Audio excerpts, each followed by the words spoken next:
Black Star Network is here.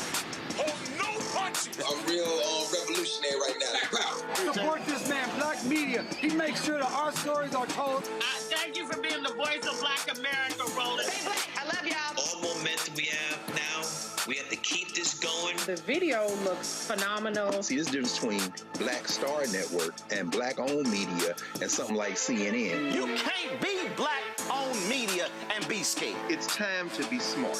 Bring your eyeballs home. You dig?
Today is Thursday, August 6, 2026, coming up on Roland Martin Unfiltered, streaming live on the Black Star Network. Today is the 61st anniversary of the Voting Rights Act. We'll see how much has changed since President Lyndon B signed it into law. And trust me, this is one of the reasons why there's a bullseye on the back of black Americans, because the MAGA GOP absolutely despises what this law has done to advance black political power. Governor Wes Moore is, of course, in the news. He signed legislation placing a constitutional amendment on November's ballot that could pave the way for Democrats to redraw Maryland's congressional map and wipe out the one Republican seat. Louisiana's Attorney General, the MAGA Attorney General, Liz Burrell, is blocking more than $800,000 in compensation for a black man who was wrongfully convicted, and she is actually trying to put him back behind bars. And he was in prison for 42 years. We'll have the second part of the 10th annual Power of the Sister Vote poll, which breaks down just how much black women trust the government. A recent lawsuit involving Chadwick Boseman's family suing his wife for his estate has stirred up bigger concerns about black folks not having a will. We'll talk to an attorney and author of A Matter of Life and Death, How to Handle Family Affairs. Folks, that and more. It's time to bring the funk on Roland Martin Unfiltered on the Black Star Network. Let's go. He's got it. Whatever the miss, he's on it. Whatever it is, he's got the scoop, the fact, the find. And when it breaks, he's right on time and it's rolling. Best believe he's knowing. Putting it down from sports to news to politics. With entertainment just for kicks, he's rolling. It's on go, y'all. It's Roland Martin.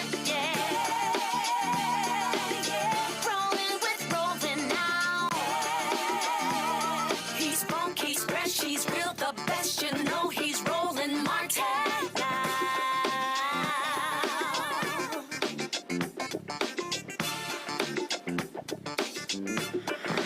Martin!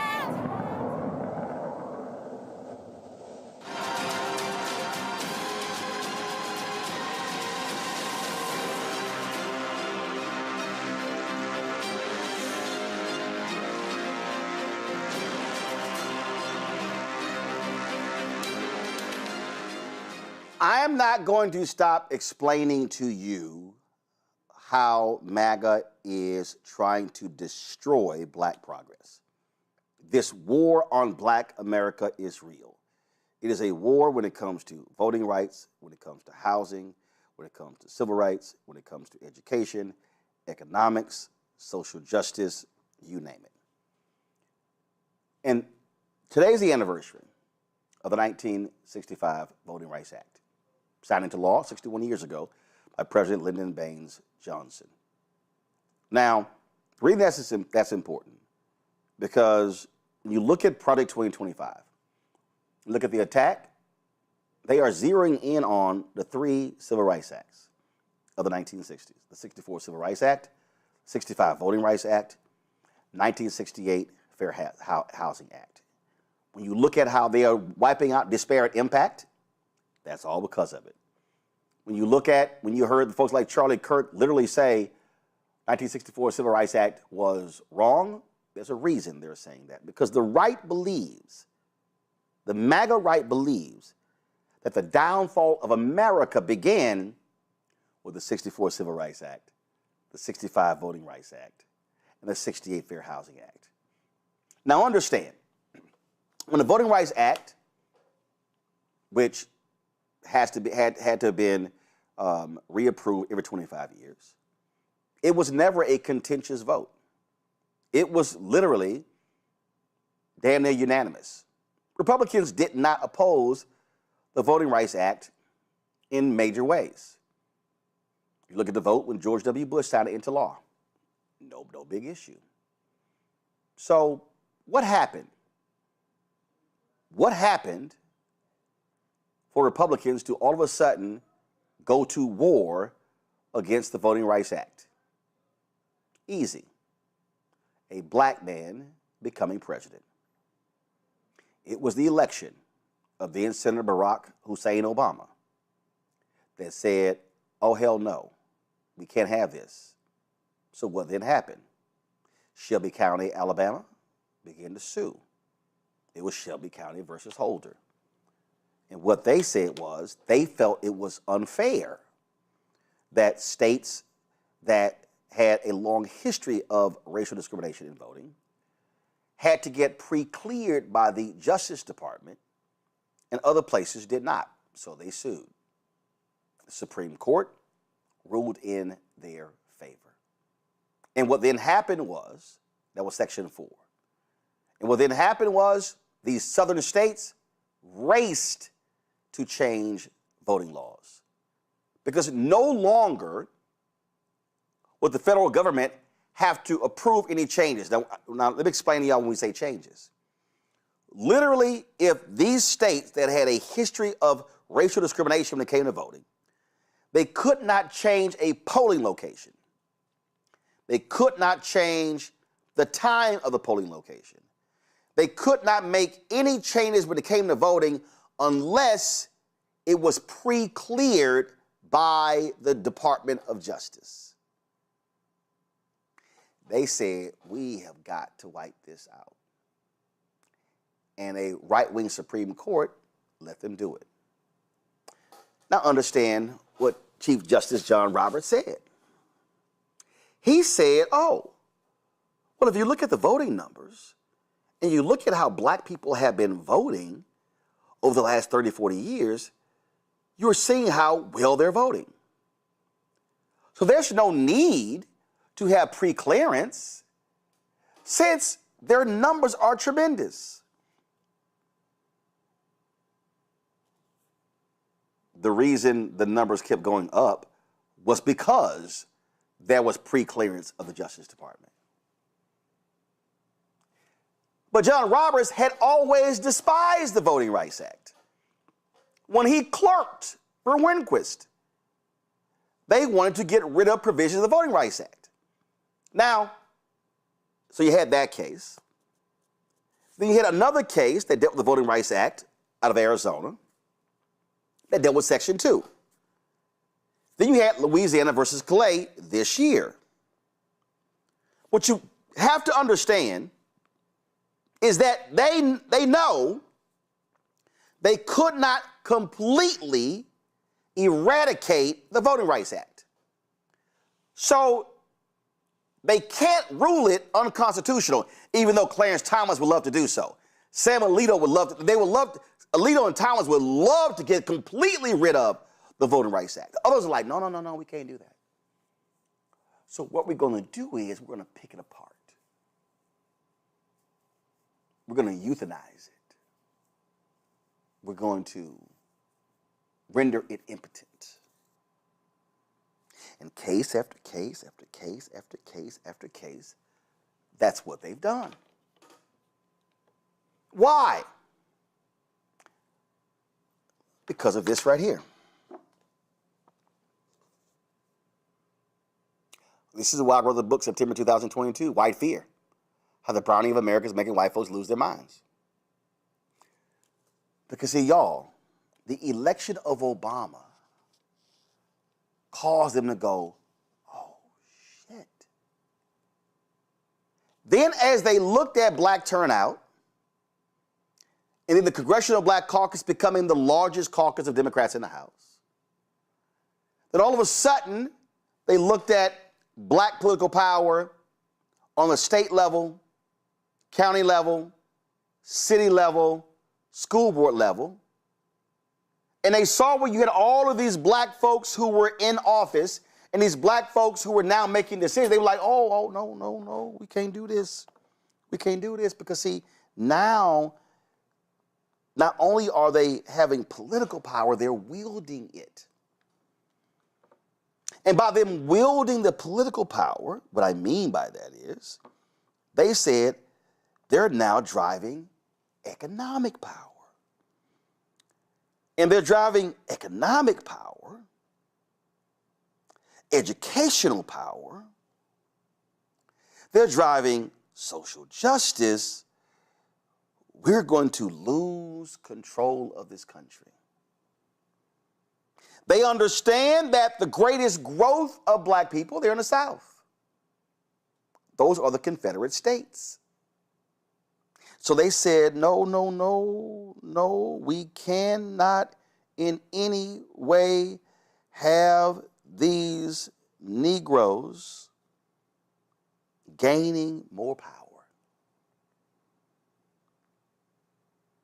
They don't care what LBJ had to say when he signed it into law. They don't care that Republican presidents signed the law reauthorizing the Voting Rights Act. Their whole deal was the best way for us to destroy Black America is to attack the very thing that has given them political power. Now, let me be perfectly clear. African Americans coming out of the 1960s made a mistake. If you go back and study the Gary Political Convention, the mistake that they made was they felt that political power was the pathway for Black folks. No, it was political and economic. But you had the likes of Maynard Jackson, Coleman Young in Detroit, Jackson in Atlanta, Hatcher in Gary, Indiana, Stokes in Cleveland.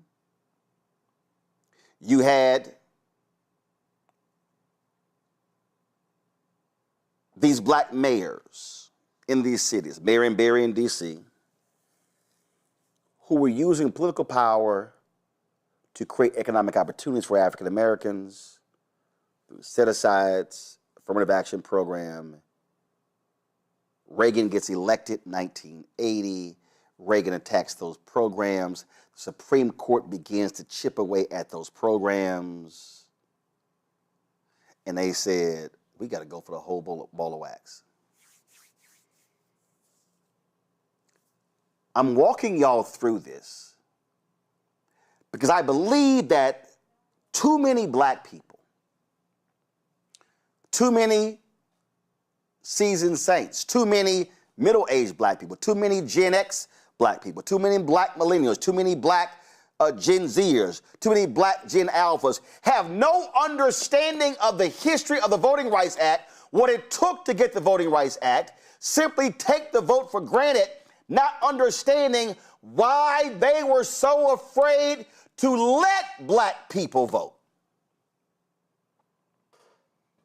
They were afraid to let Black people vote because they knew exactly what was going to happen, because we actually had a real-life example of what happens when Black political power is being used. Now, see, some of y'all are sitting here going, well, I mean, what you talking about? Oh, stay right there. Luckily, I brought this with me. He gave it to me when I was at his golf tournament over the weekend. Congressman Jim Clyburn of South Carolina has a new book out. It's called The First Eight, A Personal History of the Pioneering Black Congressmen Who Shaped the Nation. Clyburn is the 9th Black member of Congress from South Carolina. His book is about the first 8. Go back and read about Robert Smalls. Go back and read about the Black folks who in Mississippi and all these states. Do y'all understand the reason you have taxpayer-funded education in America is because of Black people? It was those freed slaves of African descent who understood the power of education, so when they got elected, they began to change the law, change the Constitution.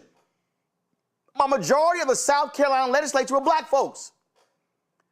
The reason there was a Mississippi Constitutional Convention in 1890 because the white racists were so mad that Black folks kept getting elected, and in 1890 they said, no, we cannot let these Negroes vote. End of Reconstruction was about that as well. When the white folks overthrew the Black elected officials in Wilmington, North Carolina, that was about white power. The election of 1876 brings the Great Compromise of 1877 that leads to the 92 years of Jim Crow. So the battle with Brown versus Board of Education and Supreme Court cases out of Texas that Thurgood Marshall and others fought. And then Emmett Till being murdered August 28, 1955. Rosa Parks taking a seat, but that was already planned by Joanne Robinson in the Black Women's Political Council. They understood it was about the power of the vote. They understood that the ballot was critically important. Maynard Jackson's grandfather told him the 3 B's: the ballot, the book, and the buck. Let me say it again. Maynard Jackson's grandfather, I think his last name was Dobbs. Maynard Jackson, born in Texas, Dallas, native Texan. His grandfather said, son, the 3 most important things for our people are the ballot, the book, and the buck. Let me say it again for the people who some now don't quite understand what I'm talking about. He said, the ballot first. Because by maximizing the power of the ballot, they impacted the book by putting in the laws public education. And so if you get the ballot first, then the book, then you're going to get the book, which is money. So if anybody needs to understand, and today I'm wearing my Jack Yates High School vote shirt, if anybody needs to understand why we spend so much time on this show trying to walk through and teach y'all about the power of voting and why we must vote and why we must maximize our vote, it's because you have to connect the ballot with the book and with economics.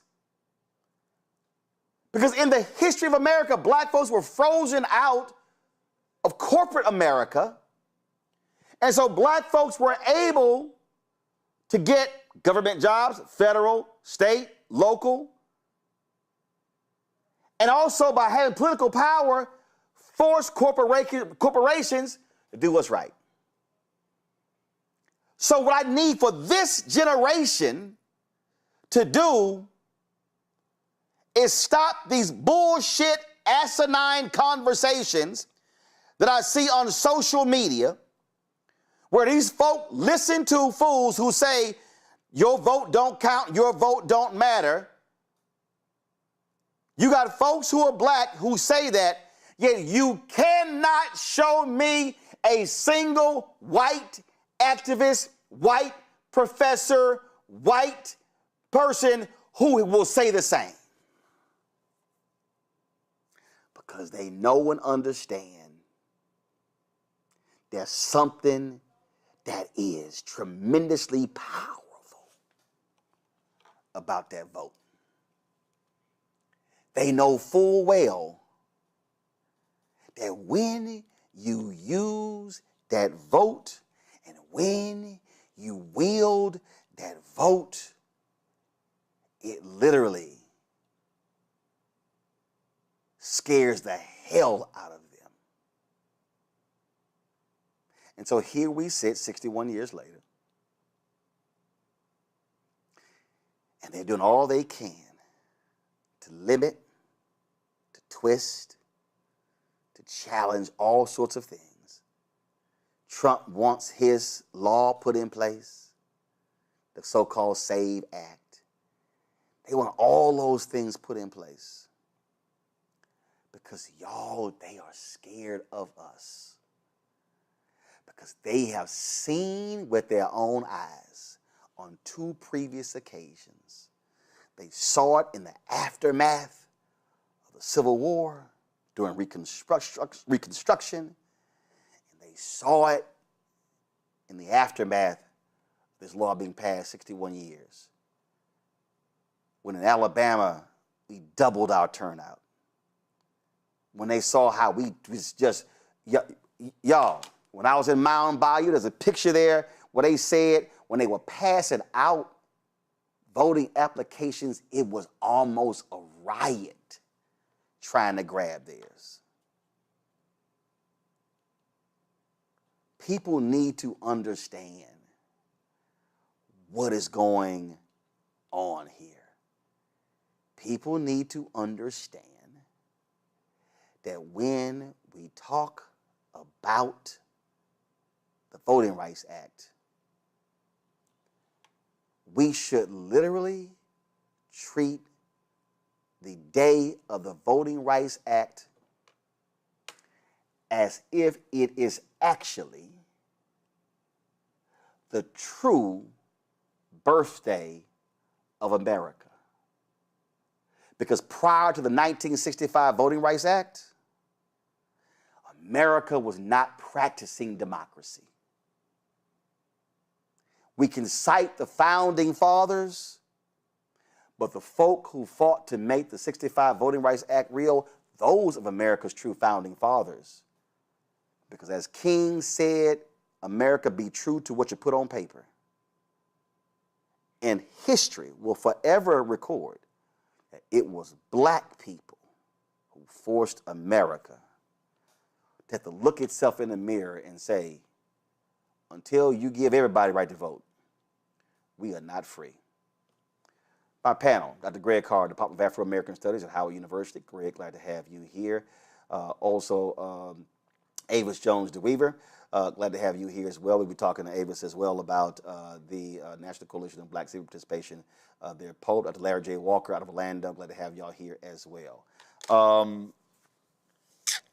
Larry, you're in Florida, and we've seen massive voting rights cases there.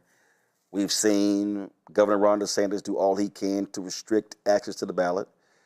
We see a right-wing Supreme Court back him up on his actions. You have a Republican supermajority in that state, and the reason you have a Republican supermajority in Florida, and the reason they control the Supreme Court, is because they understood if we use our political power, we control all levers of government. Roland, you highlighted some really important historical data points, and obviously pointing to Florida. One of the key things that we should also add is in terms of the state Supreme Court here in the state, which throughout the governor's tenure have really ignored, the elimination of a black congressional district, among other challenges by civil rights organizations and black folks here in the state. And, it's troubling, but is reflective of the society we live in. And I want to make another connection, something you highlighted when you talked about the CBC. You talked about the passage of the VRA. 4 years later after that, you had the select committee that eventually in 1971 became officially the Congressional Black Caucus. I want to highlight that because this idea of black political power is really important. We talk about the CBC a lot and founding in 1971. But the other thing is we connect it back to states, is the CBC essentially was a template, what it meant to consolidate black political power at the federal level. But what it also did is it influenced at the state level throughout the United States other black folks who were eventually over the years being elected to create their own version of a black caucus to once again consolidate black political power. And then as the CBC fought this federal level for equal rights and fairness for black folks, at the state level throughout the United States, your home in Texas, et cetera, you had black folks at the state level doing the same thing. And certainly you see that here in Florida. You highlight that it is now a ruby red state and a supermajority.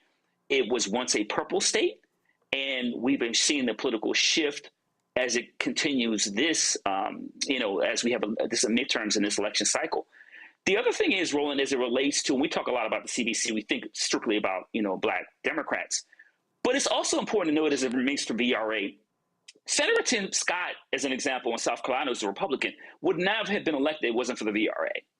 And I think when we have a conversation about VRA and black political power, even if you talk about differences in ideology, this goes for black Republicans who've been elected over the last several decades also. You would not have been voted in because previously we had Jim Crow, and black folks are prevented from voting.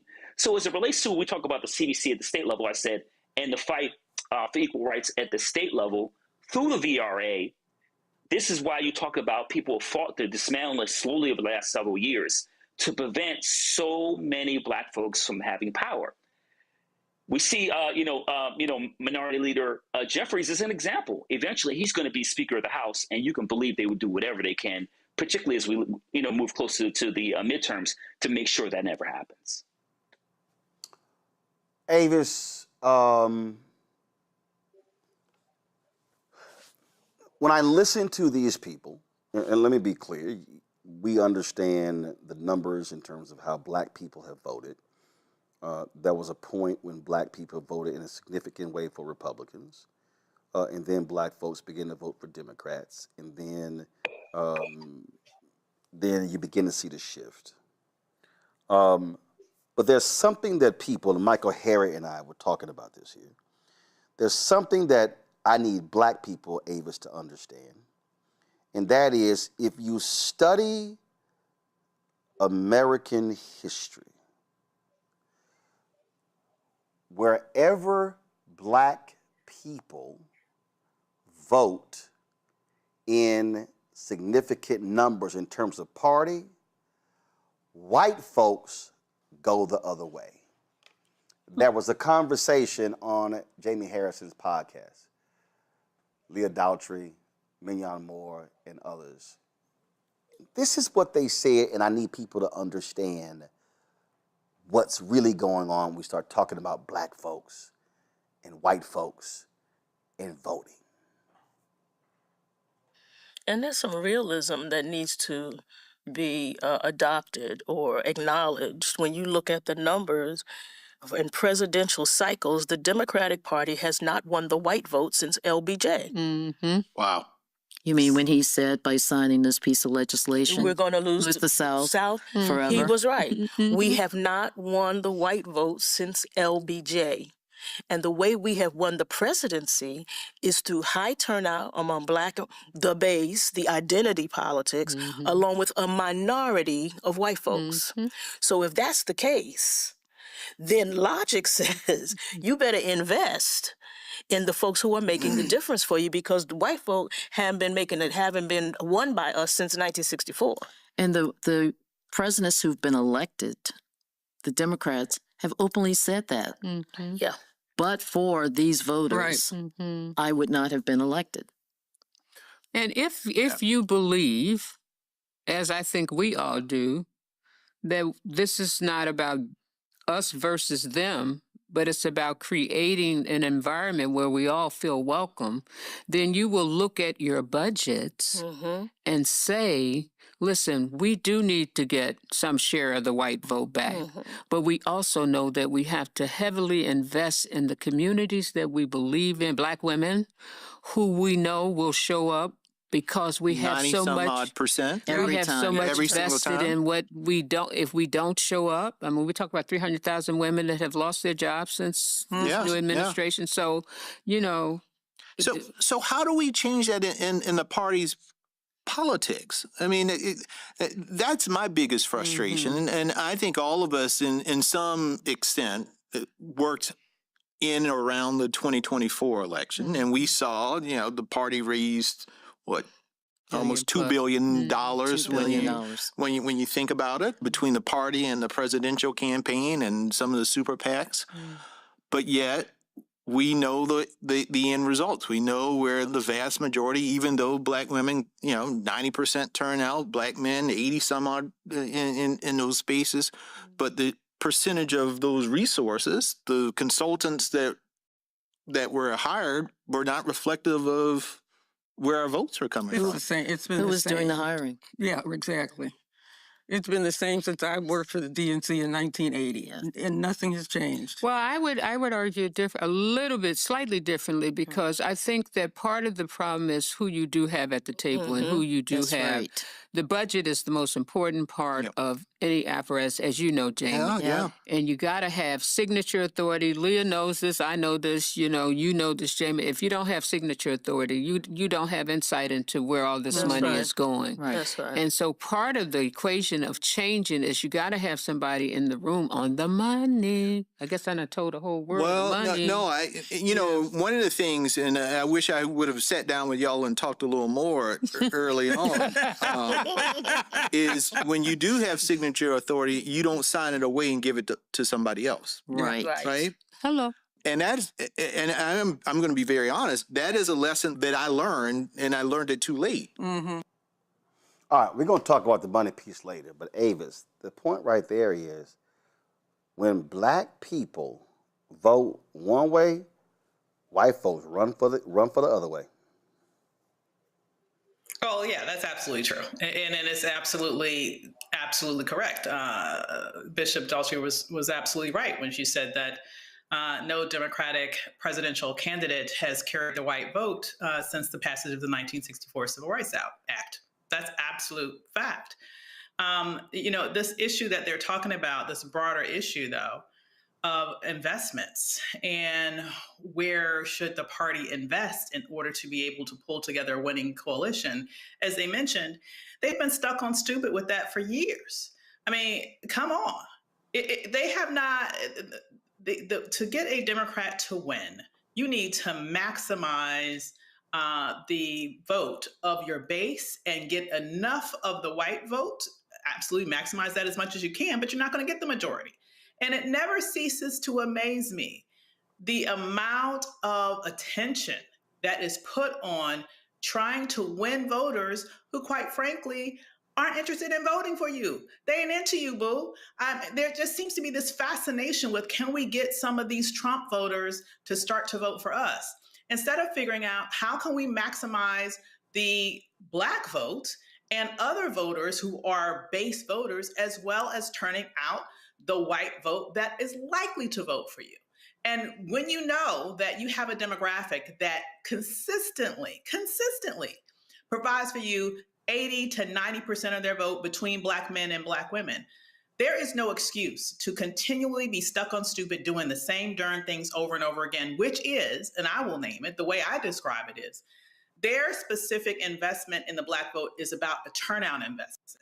It is not about a persuasion investment. And when I'm saying persuasion, I'm talking about there are people that you need to persuade to say, okay, let's vote. Let's come out and vote. If you're not taking those votes, if you're taking those votes for granted, then you're not really maximizing the capability of how many people can turn out. And it's very disturbing to me to see that. And, Jamie was a former DNC chair. So I don't know what was going on there in terms of what they were talking about, decision-making and authority. But the bottom line here is that there needs to be a culture change in terms of how the DNC operates with their investments as it relates to making sure that they are able to put together winning coalitions. One last quick thing I will say. Yeah, one last quick thing I will say. Let's also remember that though Vice President Harris did not win in this last election, she actually garnered more votes than Barack Obama. She actually garnered more votes than any presidential candidate, save Joe Biden when he won, and Donald Trump in that election.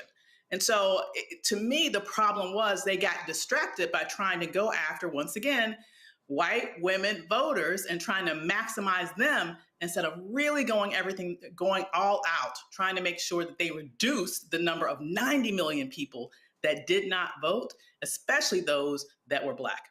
I think what is required in this moment, Greg, what is required is to have, listen to what Mignon Moore said, what is required right now is to have black folks who are at the table, black folks who are in the room, to decide whether or not they're going to play go along to get along, or are they going to be like our radical ancestors. The reality is, and Bishop William Barber and I have talked about this many times, when Biden was president, they were pushing for them to codify the Voting Rights Act. They said you have to make it stronger. There were black people, black civil rights leaders. There were black people in the United States Senate who did not want to push Manchin, who did not want to push Sinema. There were black people who were No. Let's not push Biden on that. Let's wait. Barbara, Cliff Albright, we covered the protest that took place in front of the White House of Black Voters Matter, trying to get their attention. Black leadership, Greg, was so happy to be in the room that black leadership did not realize that they were actually on the menu on the other side of town, on the other side of the aisle.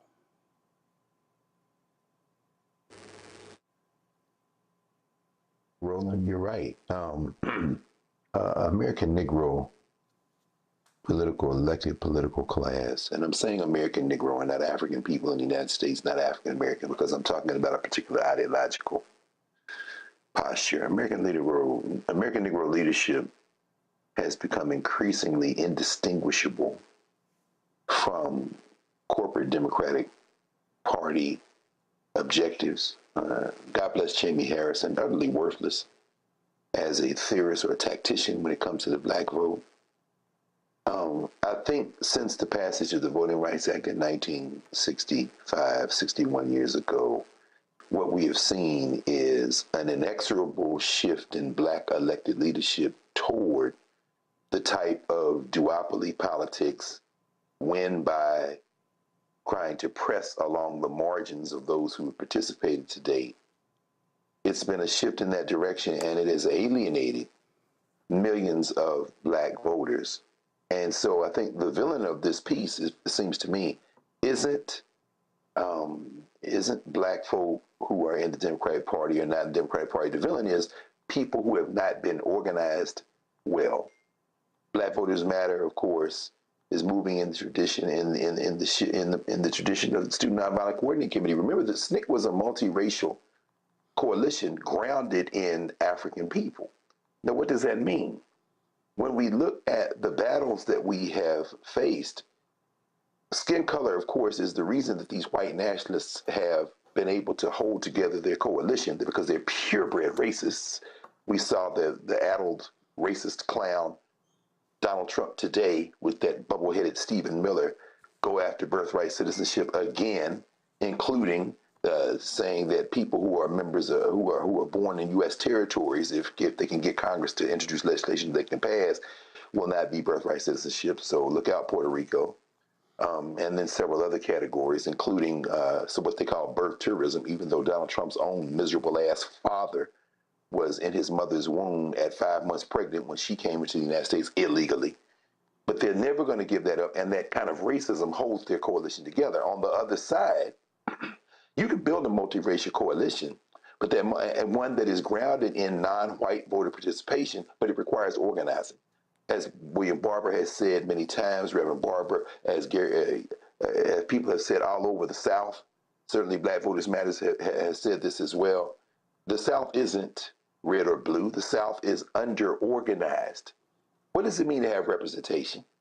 When you look at that Supreme Court case from 2024, I guess it was, Alexander versus South Carolina, the Conference of the NAACP, they said you have to have, the Supreme Court said you have to assume good faith on the behalf of these racist legislatures who are doing this political gerrymandering. Well, that is what protects whiteness and allows it to cohere under the current interpretation of the federal Constitution. But when you look at Michigan and this week's primary in the Democratic Party, what you see is Dr. El Sayed, who you talked to, of course. When you look at him, he's looking beyond race. Now, he is a man who is hated, who is vilified by racists, and he is a man who has been, too many black people have been duped into thinking comes from a group that is against us. What does that mean? That means that when the elected black elected officials come into that state of Michigan and campaign for a deeply inferior candidate like Haley Stevens, they have committed themselves to preserving the status quo in the Democratic Party, where they get 2 or 3 or maybe 5 crumbs to maintain their miserable petty bourgeois status in exchange for campaigning for issues that the vast majority of people in this country do not support. So what do we have to do? Well, of course, we got to pass the federal legislation that Terry Sewell introduced again last March 2025, to put the floor back under the Voting Rights Act. And we also have to go out there and organize people by speaking to the issues that transcend race and that will allow us to build a kind of coalition that will transcend ultimately the attempts by the current Democratic Party to block progressive legislation, progressive policy making, because race as a physical category, as a biological category, as a demographic, is used by the Democratic Party and the Republican Party as a proxy for issues and values that don't align along racial lines. And too many American Negro politicians have lined up in the Democratic Party, putting their own individual political, economic interests ahead of the masses of our people, and also other non-Black people who also, if you organize them, will be able to destroy not only white nationalism, but corporate Democratic Party politics as well. I remember when I wore this shirt right here on the show, go to my iPad, where I said, vote like a Black woman. And you had these Simple Simon Negroes who were, dropped the lower third. You had these Simple Simon Negroes who were upset that I wore that shirt. And then they were mad when I wore this shirt right here that said, trust Black women. Well, the reason I wore those two shirts, because if you actually look at the policy, you look at how Black women vote, they're actually voting for a policy issue that speak to Black people. In the National Coalition of Black Civic Participation, in the Black Women's Roundtable, in the part 2 of their 10th annual Power of the Sister Vote poll, the new data examines Black women's motivations, political engagement, trust in government, party identification, and the key issues that influence their decisions at the ballot box. Melanie Campbell is President and CEO of the National Coalition of Black Civic Participation. She joins us right now to talk about this. Of course, Ava's participating in this as well. She's the principal of New Vote Strategies. Melanie, the thing here, and again, I need people to understand, Black women are not voting Democrat just for the hell of it. What Black women understand is that the Democratic Party and the Republican Party are delivery vehicles when it comes to policy resources. And so these sisters are making a decision, how do I best improve my community, my family, and my life? My political choices will do so. What does that poll say today about Black women in their political identification? Well, thank you, Roland, for having us on. The bottom line for Black women, we 2 weeks ago, and I thank you for sharing it, we released the data around the economic issues. And so today we released issues around our political views, and they're not mutually exclusive. And the reality is, what you're seeing with Black women is that we are very, very clear that this vote in 2026 is really a vote for our determination that we will not allow what has been happening to us for the last 18 months. That's what I see in the overall. And what I mean by that is we're looking for people who are going to address it. We're looking for people who are going to fight for us. With this being, and we were intentional in releasing this, excuse me, the light went out. There we go. Sorry about that. We were intentional on releasing this today because we also took time to learn what Black women's concerns are around voting rights. And most Black women in this poll are saying that they are concerned about it. They're concerned about the attack. They're concerned about ICE, all these kinds of things. But the bottom line is that we, Black women, are showing that we are looking for the candidates, right? And especially younger Black women who, if they identified as Democrat, they also said they were, more than 50% said they were Democratic socialists. So, hold on, I'll stay right there. I want to stay right there. Here's why. Here's why. Okay. I have been saying for the last 30, 35 years, you've got to pay attention to demographics. 65 plus African Americans likely identify Avis as Democrats. 55, 64, significant number. Once you start going below 54, it changes. As every day passes and a baby boomer becomes an ancestor and a Gen Alpha and Gen Z becomes a voting age, you begin to see the shift in priorities. And so what Melanie was talking about there, y'all, go to my iPad. This is from their website. Black women are mostly moderate. Y'all, that's in the aggregate. But there's a significant shift to the left. It says the ideological center of gravity is moderate, meaning that the total collection of black women in this poll, 48%. 35% identifies progressive, 17% conservative. Yet, when you start now going to the crosstabs, among black women progressives, 42% call themselves Democratic Socialists. 54% of Gen Z progressives identify as Democratic Socialists. Young black women are more likely to identify as progressive, 42%. What that says, Abe, is if you understand this poll, then you understand what happened in Michigan. Then you understand what happened in the mayoral race in Washington, D.C. Then you understand what happened in New York City. Absolutely, you do. And as you mentioned before, Black women are voting on issues and their ideologies reflect those issues. What we also saw when you dig even deeper than that is that those Gen Z Black women, those issues that are most important to them is having access to a good quality job, is being able to pay better wages. They are voting largely on their pocketbook. They're voting on being able to have access to health care. And what does that largely align with? That aligns with very progressive policies. So what this really shows you is that Black women are very pragmatic voters. They are not voting on a whim. They are not voting to be like someone else who's voting. They're not like influencer driven. They are reality driven. They are their lives driven. They are their pocketbooks driven.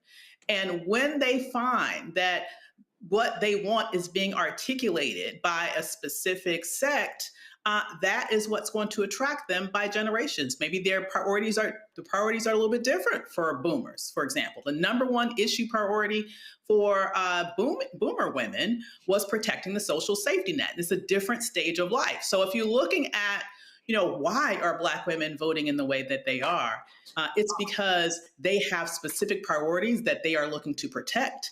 And lastly, I would say, as it comes to sort of relationships to the specific parties beyond ideology, Democratic versus Republican, when we looked at that on a 7-point scale, one finding that we had was that though it's not revolutionary to say that the majority of Black women are Democrats, define themselves as Democrats, we saw a huge jump in the percentage of Black women who identified as strong Democrats this year. That number went up by 17 percentage points. So given everything that we are seeing happening right now, where Black women have been completely targeted with what's going on in the job market, pushed out of jobs, targeted by DEI policies being eliminated, Black women are seeing who's doing that, and it's making them even more strongly aligned to the Democratic Party. What this, Melanie, what this also says to me, and I think this is really what's huge, is that what this is going to require, and again, we're about to have a partisan piece right here, but we're speaking still nonpartisan. It's going to require that if you're a Democrat, you're going to have to do what we've been telling you. You can't just solely go talk to the Black church mother and say, all right, we good. No, you're going to have a specific targeting of a message to Black women 65 plus, then another one to Black women 50, 55, 64, then another one from Black women 18, 35. When we were in Georgia covering the Warnock runoff, we ran to a Black woman who owned a coffee shop.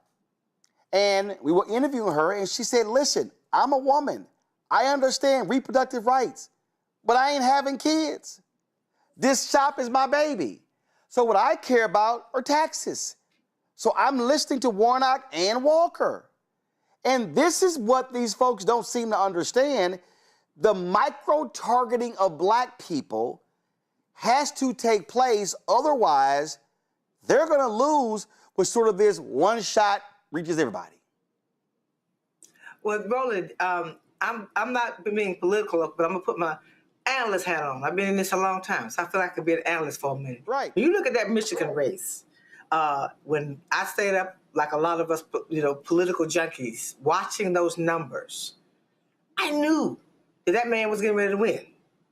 He was winning all over the state.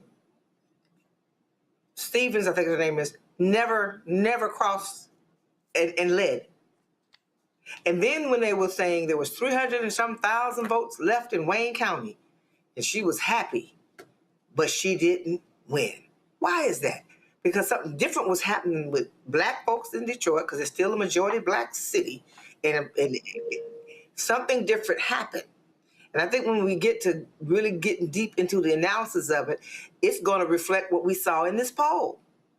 And folks are looking for who is speaking to the realities of what's happening. Black women are looking, whichever demographic you fall, whether you're a boomer or you Gen Z and all that in between, people are looking for who's talking. And not just that, because of the attack against our rights and freedoms, who's willing to fight? Who has more fight in them, right?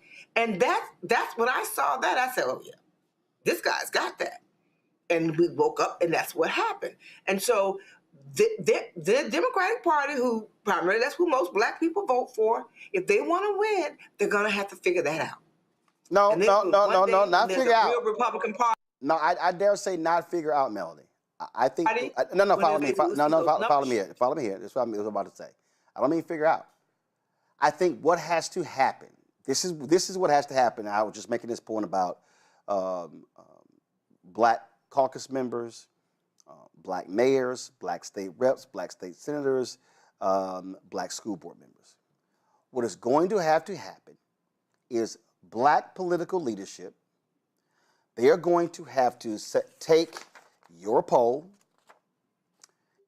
take the Black Men Vote poll, and they're going to have to walk into some meetings, and they're going to have to slam this on the table, and they're going to have to say, y'all going to read this, and then we're about to negotiate, and black civil rights folk are going to have to back them up, and you're going to have other black organizations, because the lack of investment and attention has a negative implication, because if they lose, we lose.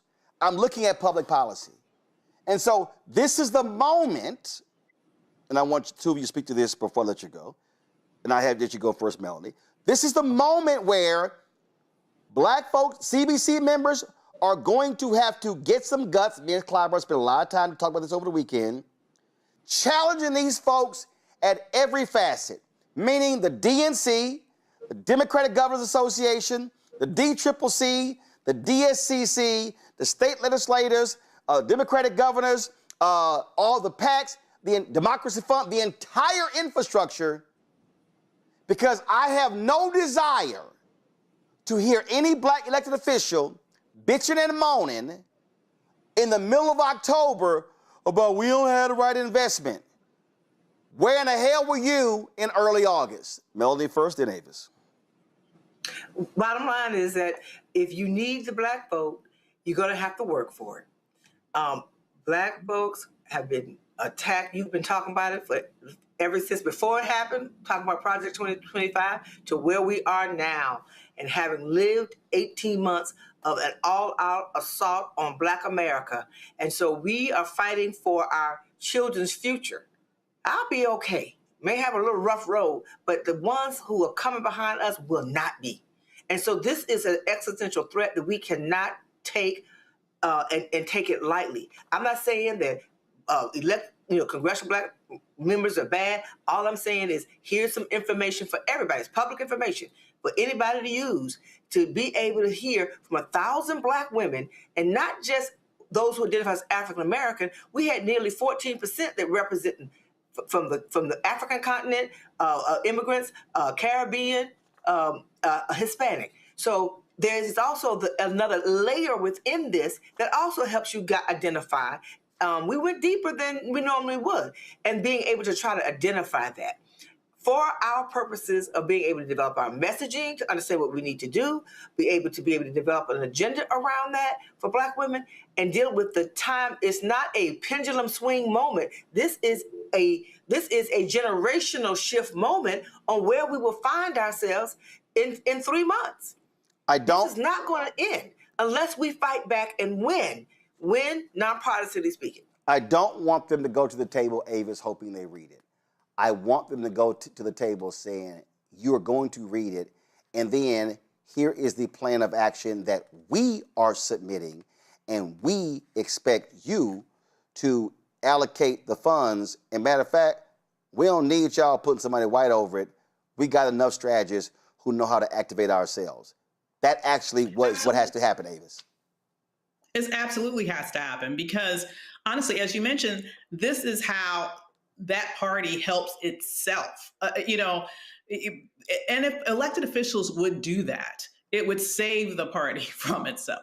It's really interesting to me to just, as a political analyst and political scientist, just looking at the back and forth between, for example, the Democratic Socialists and the quote unquote establishment and the ire there. Well, the bottom line is, if they want to win, they're going to have to figure this thing out. And the way that you figure this thing out is to understand what people are looking for and how can you, first of all, commit to what they need, and also at the same time understand why there has been this expansion over to the Democratic Socialists. And you do that by going in there, getting the data, finding out what is resonating with people, finding out the issues that people really care about, finding out those things that they really want their candidate to say in order for that candidate to earn their vote with regards to policy priorities. We have all of that in this particular survey. So when I mentioned before about the idea of really being able to invest in persuasion voting, it's not so much, listen, these women are going to turn out. I mean, the numbers are high. Black women are more motivated, according to this latest survey, to vote than they were back in 2024. We are ready to fight back. But if you want them to really turn out at maximum levels, do you want to really be able to make sure that they are voting for a candidate at the levels that's necessary in order to take the win? And we know with this Michigan, with Dr. Al-Said, a lot of people are saying maybe this is going to be a more demanding and challenging statewide race. Well, then you need to maximize your vote. You need to find out then, what do you need to say in order to be able to really maximize the number of people who are going to come out and support in this race and all the other races, if that is your strategy. It's not really a thing about necessarily, we just want to make sure that you get out here and win. It's about how do you win? And the thing is, people are at this point tired of seeing, being on their heels. I believe that what's happened is people have witnessed basically a year and a half of being attacked economically, politically, socially. They are attacked, and they want fighters to fight back for them. And we have the roadmap here around what Black women are expecting of potential elected officials for them in the fall.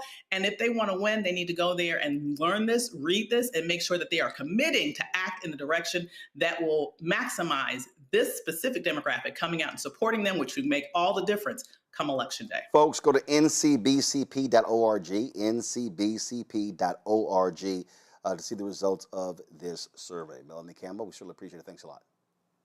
Thanks a lot. Thanks, Roland. Folks, going to a break. We'll be right back. More on Roland Martin Unfiltered on the Black Star Network, including a poll in Texas showing how James Tallarico is doing with Black voters, and also how a Texas Republican is endorsing Tallarico. You're watching Roland Martin Unfiltered on the Black Star Network. Don't forget, support the work that we do. Join our Bring the Funk fan club. The goal is to get 20,000 people contributing on average $50 each a year. That's $4.19 a month, 13 cents today. Support this show and the 5 other shows here on the Black Star Network, including The Black Table with Greg Carr. Folks, if you want to give you a cash app, use the Stripe QR code. Just see it right here. That's for credit cards as well. If you're listening, go to blackstarnetwork.com for other ways to give. Checks and money order. And yes, y'all understand. Y'all, I know I went to the mailbox. Listen, I'm sitting right here. Come on, y'all. This literally, y'all, these are all checks right here. Okay, I'm actually depositing as we're doing the show. Checks and money order, make it payable to Roland Martin Unfiltered, P.O. Box 57196, Washington, D.C. 20037-0196. PayPal, R. Martin Unfiltered, Venmo, RM Unfiltered, Zelle, Roland at RolandSMartin.com, Roland at RolandMartinUnfiltered.com. We'll be right back. All right, folks, let me get personal for a second. My mom had questions about her Medicare, so she called Chapter, a Medicare advice company, and she texted me right after saying it's a great benefit. It was easy. A real person walked her through the whole thing, and now she understands better what's going on. But it's not just her. A woman in Yonkers wrote in saying the process was so simple, the enrollment was easy, and she was so glad she called. Then there's Marilyn, 90 years old, in Florida, living on Social Security. Her premium climbed every single year north of $400 a month for coverage she could barely afford anymore. So what does she do? She called Chapter. They found her the same top-tier coverage for hundreds of dollars less. 90 years old, and finally somebody in her corner. I hear stories like that again and again from our community. The Medicare system was not built to work for you. Too much fine print, too many plans. Yet Chapter's advisors are independent and honest, the only Medicare advisors that compare every plan nationwide. They're focused on one thing, what actually works for you. If you're already in the right plan, they'll tell you. No games, and people who switched with Chapter saved an average of $1,100 a year. All it takes is 20 minutes. You talk to a real person, and it's completely free help. So call Chapter at 724-264-8281, 724-264-8281. That's Chapter. Let me ask you a question. Why do so many people seem to think they know black men so well? What they think we want, what they think we need. Hell, they even tried to tell us why and how we voted, but never had a conversation with us. Never asked us how we felt, what brings us joy, what makes us angry, what makes us scared. How do we live? That's what this show is about. No translation, because we don't need anybody speaking for us. We can speak for ourselves. This will be a show where we bring brothers on that you don't see on every other talk show. Nope. Brothers that are doing work in local communities with black men for black communities. We're going to hear each other and try to understand so perhaps we can move forward together. No translation, because we don't need anybody speaking for us. Nope. What we need is each other. No translation, right here on the Black Star Network. Check it out. This is Tamala Mann. And this is David Mann. And you're watching Roland Martin. Unfiltered.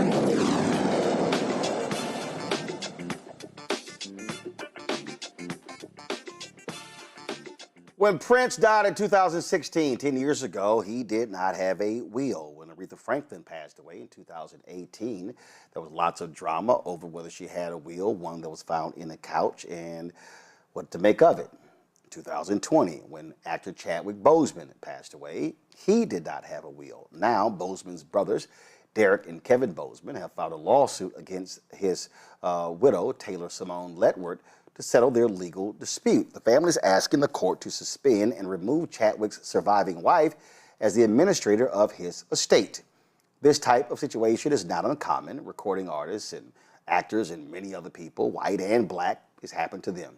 According to surveys from organizations like Caring.com, more than 70% of black Americans do not have a will or formal estate plan, leaving only 29% with some formal will in place.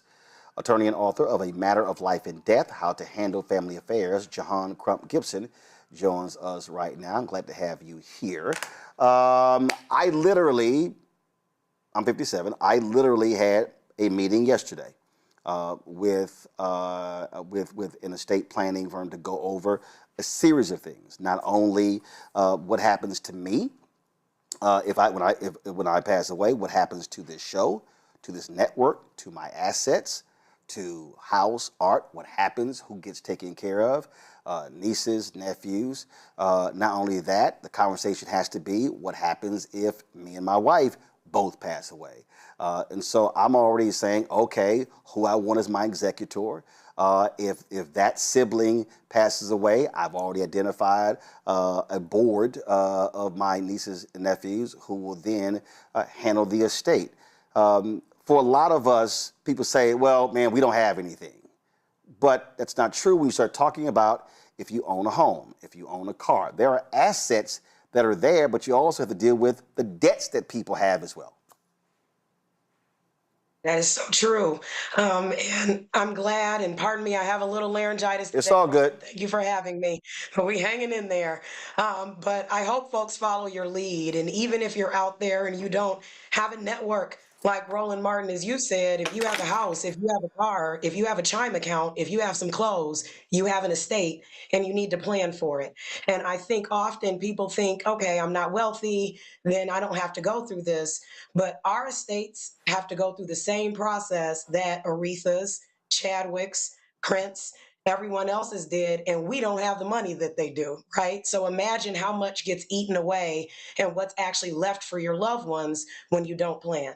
So explain to folks what it means when it goes to probate.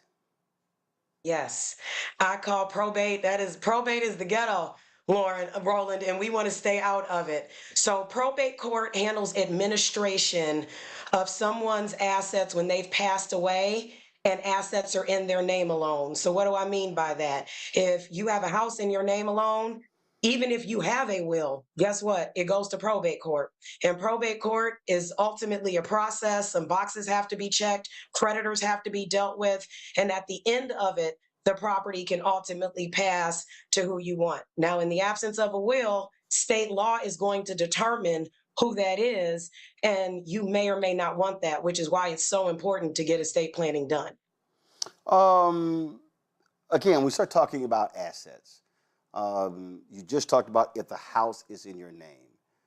A lot of people pay no attention to this. So for instance, when I got divorced in 1999, I bought a house. I got married 2 years later. The house is in my name. So you have to have a process to say, hey, anything happens to me, this goes to my wife, or this goes to a family, or this goes to a trust. That's correct. There's no automatic trigger, right? A lot of people assume, oh, I'm married, so if something happens to me, my spouse is automatically going to get this. They're automatically going to get that, and that doesn't happen. So what you've described, we see on a regular basis. People got remarried. They forgot that the deed was in their name alone. Sometimes people have been married for years, and maybe one spouse wasn't on the home because of, credit reasons. Maybe somebody else's credit was stronger. So husband or wife went on the mortgage instead, and people forget. Sometimes mortgages have been paid off for 30 years. We regularly have folks in their 80s and 90s whose spouses have passed away. They reach out to us to say, hey, I want the deed in my name now. Can I come into the office and I just sign something? And then I have to explain to them, no, I don't care if you were married to them for 50, 60, 70 years. We have to go to probate now to get the house into your name. Well, one of the things that people also don't understand, and I have heard these examples, somebody got divorced and they never changed their beneficiary. Then all of a sudden they pass away and that ex-wife is like, my name is still on the insurance. My name is still on that. And the new wife or the new husband is like, what the hell? They never changed it. Yes, we see those all the time. And obviously your specific state law is going to dictate what happens there. I will say in Michigan, which is where I am based, years ago, before they started requiring some things to be in divorce judgments, that exact issue would happen. And people would call and we'd say, there's nothing that we can do about it. The divorce judgment didn't indicate this was what's supposed to happen with the insurance. So if you accidentally left that first spouse, I don't care if you've been remarried for 30 more years now, unless the first spouse, out of the kindness of their heart, is going to give the surviving spouse and kids, because we've seen that too before, money, then that spouse that's left behind is out of luck. And I'm sure you can imagine how often someone is going to give up money that's coming to them, just out of the kindness of their heart. Talk about this, and we this is happening with the Bosemans. We've seen this with other folks, and you talked about with kids. This happens a whole lot, where kids are entitled. They feel as if they get a say-so in assets. Does that will, trust, or that estate, can you put provisions in place to say, because I've seen this before, where if any of y'all sue, y'all ain't getting nothing? Because part of the reason for it is to make sure you're not dealing with these ridiculous fights later. And people need to understand, I don't care if you ain't got much money. There's nothing worse than damn families acting a fool, fighting over your stuff when you gone. 100%. And what you're referring to as a no contest clause, we can absolutely write those into documents to say, hey, if you come with some silliness after I'm gone because you didn't like what I did, you're going to be disinherited. So we draft those all the time to try to discourage folks. Now, does it work? Sometimes people still step forward and try to bring claims, but that no contest clause comes into play. And we've had that happen with several estates before. Youngest daughter was mad because the oldest daughter was left over everything, or she was mad because she wanted to see the will right now, and they're still riding in the car to put dad away in the cemetery. And because she didn't get it when she wanted it, she goes and calls a lawyer, files something in court, and then ends up discovering later on, I filed something in court. There's a no contest clause. And, a lot of times those are upheld in court. Boom, FAFO. Questions for my panel. Greg Carr, you first. Yes, I'm listening because, it's far too common, as you know, Attorney Crump Dixon, it's just far too common for our communities to have this situation. I want to ask you very specifically about elements of an estate that are should be targeted, or there's a desire to target them for the public good. For example, I have a substantial personal library that I'm now beginning to think about where I want it to rest. I've seen too many of our historians, not just academic historians, professional historians, but community historians, lose their collections because family members did not value those collections the way that the general community did. Not just books, but records and other archival materials. Any insight and thoughts on how those who have assembled material devoted to the study of our people, that they want to see end up a certain place, maybe a university or a community center or a public library or some other form? Any thoughts on how that specific kind of objective should be pursued in estate planning? Yes, that's a wonderful question. And I say the best possible way to handle that is through a trust. A trust in general is the best possible way to avoid probate court. I will never tell someone that's 100% probate court proof, but that's the best possible way. I compare a trust to a flower vase, right? And your flower vase is holding your assets. Your house is a flower. Your car is a flower. Your bank account is a flower. Those materials that you just discussed are a flower. So as long as we make sure that the flowers are in the vase, we can leave instructions for where they should go, and it should not involve the court, right? So one of the things that we have to do first is make sure that it's in writing. So it's in the trust, we set it up, the language is clear, it's going to this community center, this university, or this specific department, this is what should be done, whatever it is, and then making sure we take the extra steps to make sure that it's actually assigned. So a lot of the things that you just described may have intellectual property rights, right? There might be some copyright associated, there might be some trademarks, there might be some royalties, right? Licenses, other things like that. So the first step of the process is making sure, set up a trust and make sure the wishes are very clear. The second step is making sure that we're checking one by one to say, okay, this archive did make it into the trust.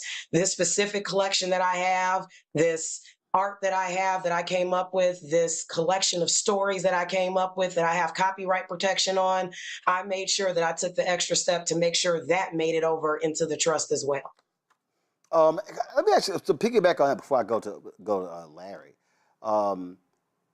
Is it possible, as opposed to how it's normally done, is it, because I remember there was what was it? It was some guy, some rich dude who gave Leonard Leo some $1.5 billion in stock, but the guy ain't dead yet.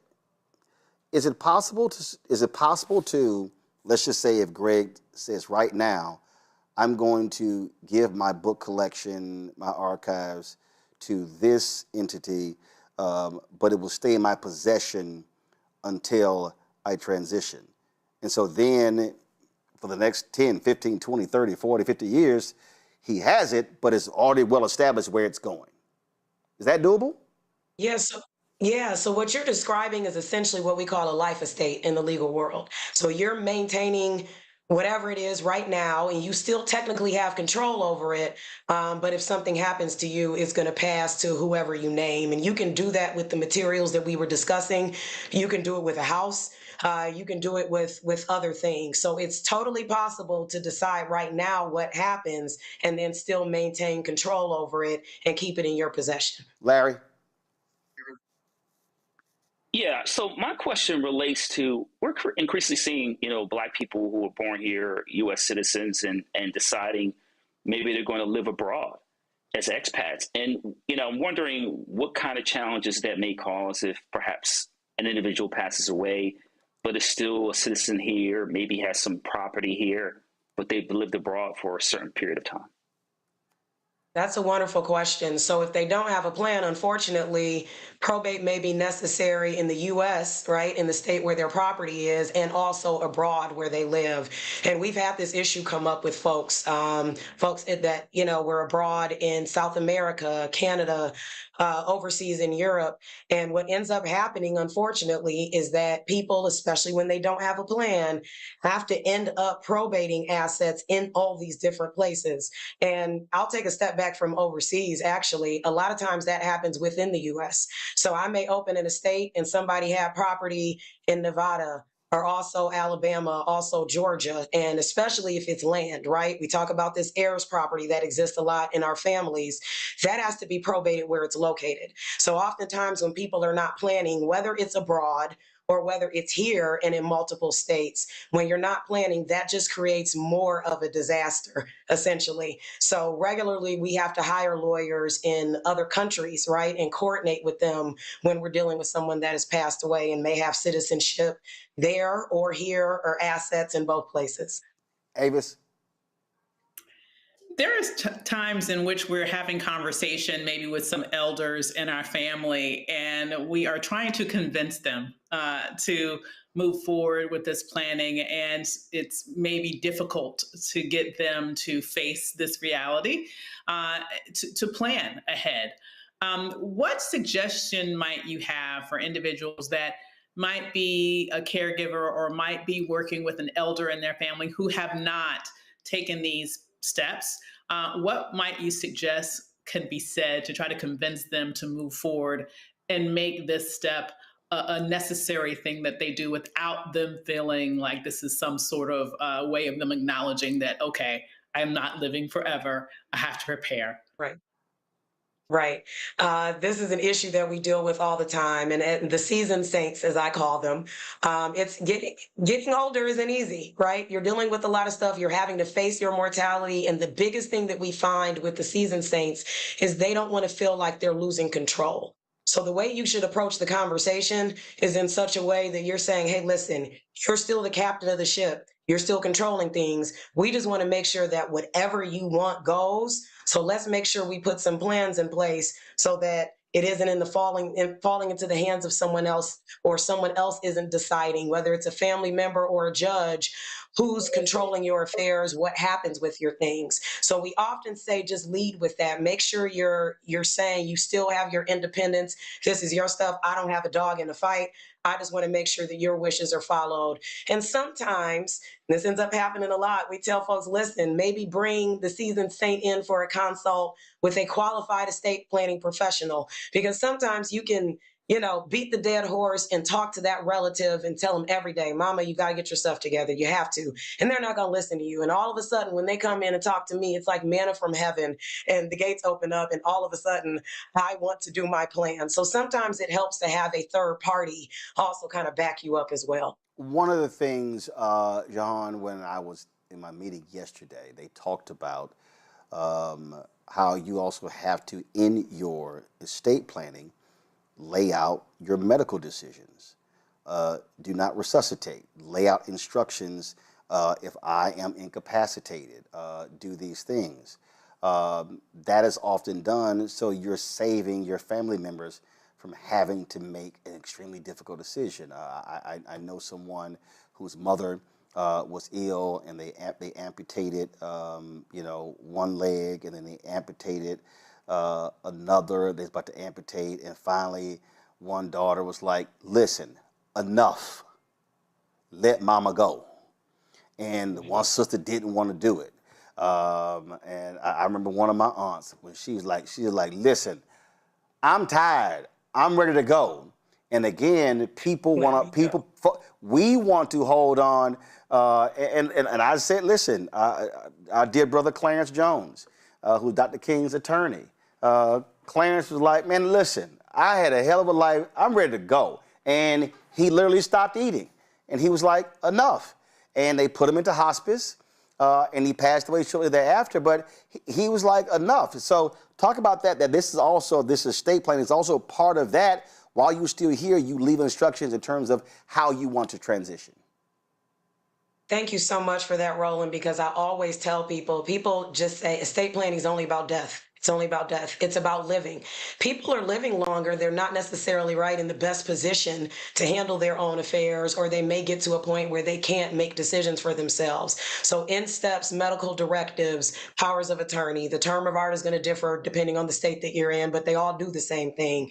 And when you do those things, when you put those things in place, you cut down on exactly what you talked about. Now, that doesn't mean that the sister won't be mad and won't have anything to say, but the medical staff at the facility has clear direction on what should happen. So in Michigan, we call those living wills, right? So your living will is going to say what happens if I'm in a persistent vegetative state or if I'm in a coma. How long do I want to be in that state before someone's able to withdraw life-sustaining treatment?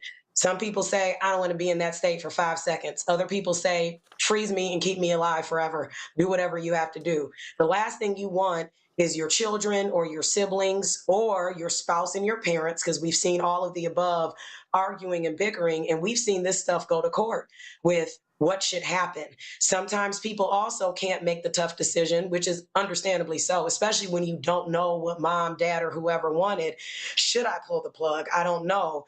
And then some relatives can't make that decision. And unfortunately, sometimes hospitals have to go to court and get orders to take people off. And you want to avoid that. So make sure that you're going through that process. And that's why you want to go to a qualified estate planning attorney, because they're going to do exactly what yours did in your meeting, Roland. We're not only talking about who gets your stuff, we're talking about what do you want to happen if you get into this type of state? Who is going to make the decisions? And the same thing goes for your finances.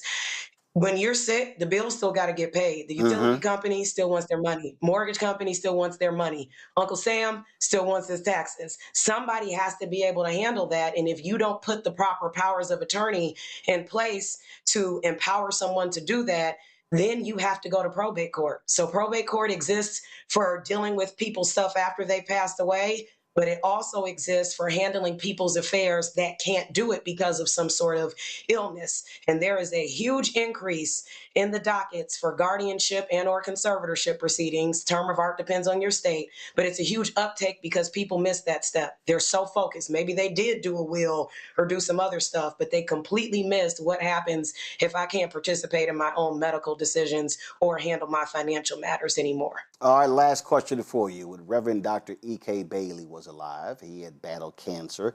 His cancer, he was in remission, then his cancer came back. And he stood before the church and he actually gave a sermon, and he said, let me make it perfectly clear. I'm picking my successor right now. There are not going to be any deacon meetings. There are not going to be any boards of trustee fights. He said, we ain't doing none of that. This is who is going to be the senior pastor when I leave. He was on staff. He had anointed Brian Carter, my alpha brother, Larry and Greg's too, and said he gonna be the pastor. And that Sunday after he had passed, they actually replayed that sermon in the church, and Brian Carter is still the pastor there. You set your estate up. You set it up. Should you convene a meeting of your family and say, all right, sit down, but discuss my estate. Let me be real clear. I don't want to hear no bullshit, okay? You might be the oldest child, but it's going to be her. You might be a man, you might be the oldest boy, but it's going to be him. You know what? It ain't going to be you or you, my son or daughter. It's going to be my grandchild. Should you have that meeting? I say, when possible, yes. It should not be like the movies when, you know, the people come to the lawyer's office behind the mahogany desk in the fireplace and they turn around and say, oh, surprise, you're the one that's handling this, you're the one that's handling that. We don't want to do that. We don't want folks to be surprised. You may pick somebody that doesn't want to do the job, right? Or feels like they can't, right? So you don't want to wait until you're gone and then someone figures out here's what's happening. So I say whenever possible, do it. Some folks just aren't comfortable with the conversation, Roland, for whatever reason. Some folks may not be safe. They may think they may have the conversation with their kids and end up on an episode of Snapped or 48 Hours or something. So I say, if you are safe, if you will be okay, and there are not some sort of weird dynamics, then go ahead and have the conversation. It shouldn't be a surprise. Let folks know who will be the point person. Molly's going to be handling the finance finances. This is going to be handled my health care. I don't want to hear it. These are my decisions. We're done here. So I always say when possible, do it. That also can help with challenges later on. You can't necessarily get rid of them all the time, but we often have folks coming up in probate court saying, yeah, I see this document, but I don't think mama did this, right? And then they're trying to challenge wills or challenge trust. Well, if mama actually told you what she was going to do and it's in line with what's in her document, that can help down the line. So I highly recommend it when possible. Man, if y'all would look at some of these chats, some of these comments in the chats, they got some funeral stories. Listen, this is not an ad or a promo, but I keep this in my bag. Jahan, you need to do this. Tamala Mann and David Mann told me about this. It is called Singer's Professional Strength Throat Spray. It tastes horrible. It tastes horrible. Okay. It is herbal. Okay. Is herbal, but it absolutely helps restore your voice quickly. I literally leave it in my bag. You can go to Whole Foods, whatever, but trust me, forget Chloraseptic, everything else. Go ahead and get this here. If you told me and Tamala and David said it, I'm going in the morning to Whole Foods. I keep it in my backpack. Y'all, be sure to show her book. This is her book, A Matter of Life and Death. Jahan, we appreciate it. Thanks a lot.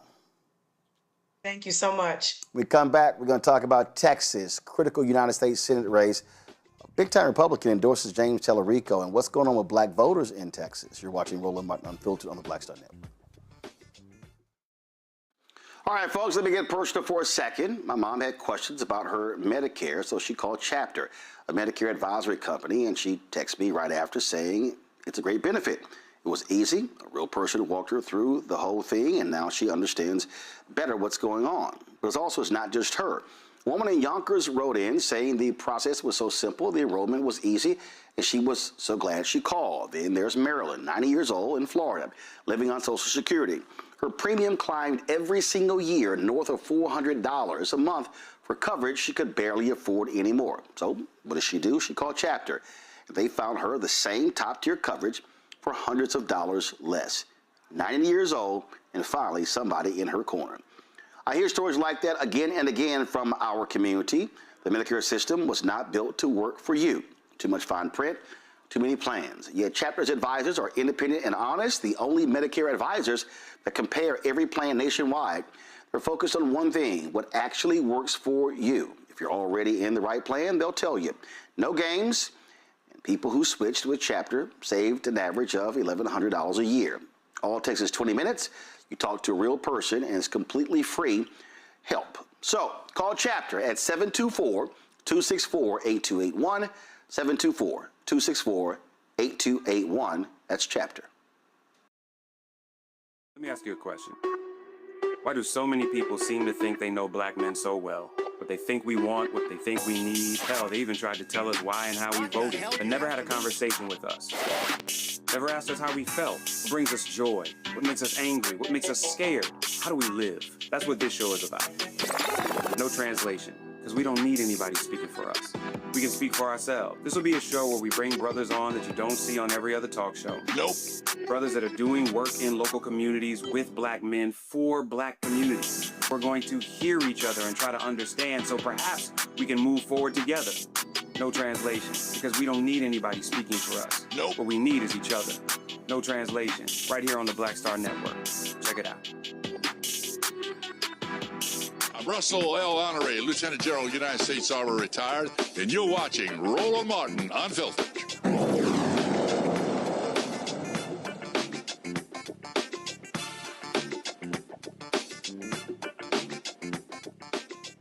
Folks, midterm elections, huge races. One of the places that they're looking at for Democrats, a big pickup would be Texas. Republicans are running the corrupt MAGA Ken Paxton, who is the Attorney General. He is completely anti-black. He is a white nationalist. He has been attacking Harris County when it comes to their voting, attacking DEI. He is totally corrupt. He's running against State Representative James Tellerico. A top Texas Republican has come out endorsing Tellerico. Former Tarrant County Judge Glenn Whitley first showed his support for Tellerico in June when he recorded a radio ad to be broadcast on conservative stations during the Texas Republican Convention. During a recent rally in Arlington, Texas, Whitley introduced Tallarico. He said this. But I'm going to have to tell you right now, as a Texan, I am ashamed of the fact that Ken Paxton is even on the ballot.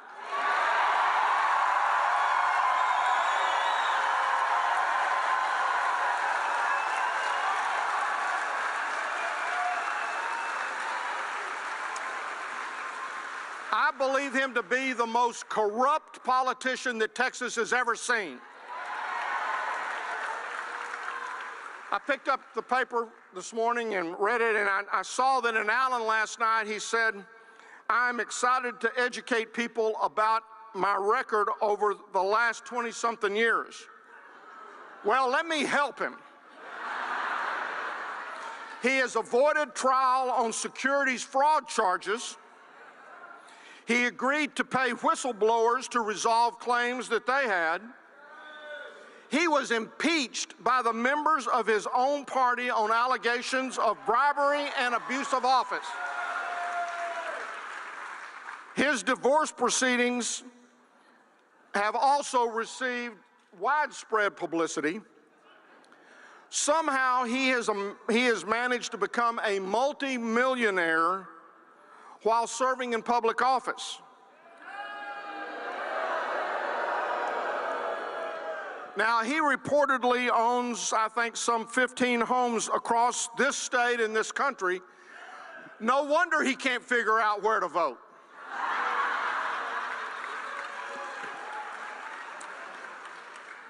Finally, if character, if integrity, and if accountability matters to you, and if having someone who will work for Texas and not for himself, then we must elect James Tallarico in November. A new Texas Southern University poll shows 79% of African Americans are in support of Tallarico in Texas. 12% of black people are voting for Ken Paxton. What the hell is wrong with those people? Despite the support, frustration with the Democratic Party remains high. A separate Texas Southern University Barbara Jordan Public Policy Research and Survey Center survey found 77% of black Texans believe the party takes black voters for granted. 80% also believe race played an important role in why non-black voters supported James Tallarico over Congresswoman Jasmine Crockett in the Democratic primary. Still, Crockett's loss does not appear likely to hurt black turnout. Just 7% said her defeat makes them less likely to vote in November. Tallarico currently holds a 47 to 45% lead over Paxton statewide. Even in the Fox News poll, he has a 3-point lead over Ken Paxton. And if y'all want to really crack up, man, Sean Hannity was not happy about that. He was beside himself. And I get a kick out of and understand in the polling world, Fox News polls are considered some of the best polls, if you will. And so this was hilarious. This was an exchange between Sean Hannity and former New York Mayor Bill de Blasio. Listen to this, y'all. The general election too. Well, let me ask Sean, you this. These folks are going to win in November. So you think cisgender Tallarico, who believes God is non-binary, that believes biological men should play women's sports, and believes that biological men should have access to abortion. Did you read your own poll today where Tallarico's beating Paxton? Okay, I don't believe it for 2 seconds. Oh. Okay, so you don't believe your own poll, but if your own poll, Avis, was showing that Paxton was beating Tallarico, you would be trumping it. Yeah, absolutely. And you see how he's trying to deflect to divisive politics. One thing about the Republicans, they play the same tune every election. They're trying to figure out who are we going to make the boogeyman in this election, and they play to people's fears in order to win votes. Because let's just face facts. What else do they have to run on? Paxton is this person who has all of these horrible background that was just laid out by a fellow Republican. And so they can't run on his record. They can't run on the things that he did while in office. They can't run on the fact that apparently he let a pedophile go, because that's going to remind people about what's going on right now with the Epstein files. So they can't run on any of the substance. So they have to talk about less than 1% of the population and somehow make people afraid of them in order to try to get the vote, while at the same time ignoring the fact that their own polls are telling them it's not working. It's not working. Before I go to Larry and Greg, I remember you did a video a few weeks ago where you had some, let's just say, tough words for supporters of Congresswoman Jasmine Crockett, who were stirring people up on social media saying that we should just go ahead and let the white boy lose. I did my own discussion on this show where I said, if you are black and your ass don't live in Texas, shut the fuck up.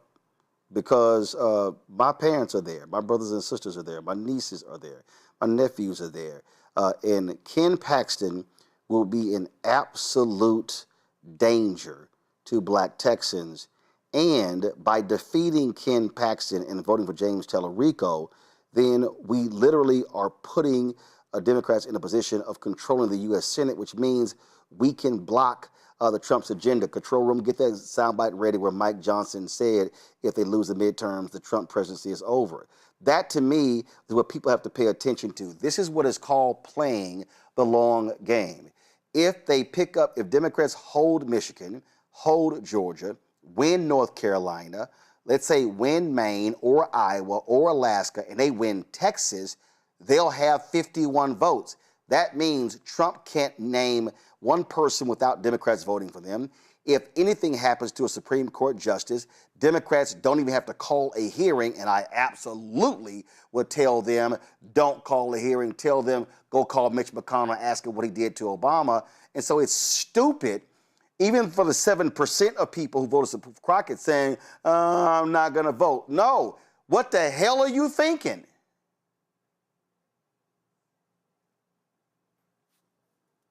Avis, go ahead. Okay. Well, it does make me wonder what the hell are you thinking? I mean, because clearly these people have no good, not only do they not have no good intentions for you, they are actively harming you. And to me, the biggest issue is, as you alluded to, the control of the Senate.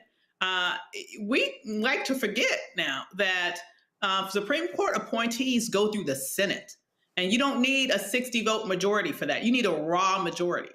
If we allow the Republicans to maintain the Senate, even if the Democrats are successful in taking the House, then that means that Trump has 2 more years to replace people on the Supreme Court. It's already been rumored that Clarence Thomas may step down, that Alito may step down, allowing him the opportunity to put 2 40-year-olds in their places, which could be there for an additional 40 years. Wait a minute, Avis, wait a minute. Sonia Sotomayor has diabetes and travels with medical help.